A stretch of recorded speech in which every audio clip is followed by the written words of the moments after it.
Legislative IQ. Increase your legislative intelligence with Florida's policy, budget, and campaign monitoring service. Subscribe today at legislativeiq.com.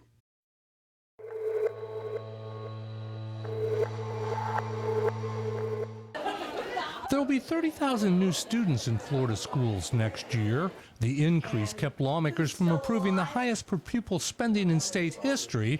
Instead, they had to settle for the highest total ever.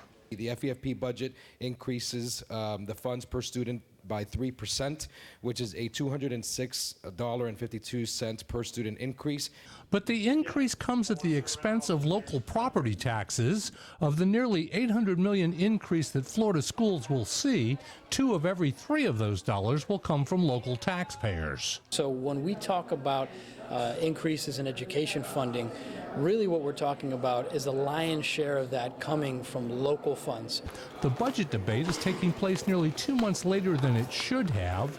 A legislative meltdown in April over hospital funding was resolved with $400 million in state money and hard feelings over the failure to expand health care to the working poor. All eyes are now on the governor, who didn't get the level of tax cuts or education funding that he wanted and who has threatened massive vetoes in the past.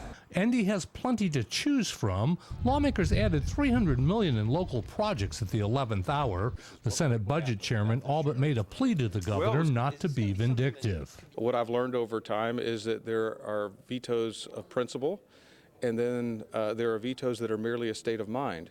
After a final vote on Friday, Rick Scott will have until the end of June to sign or reject the spending items. Reporting from the state capitol, I'm Mike Vasalinda.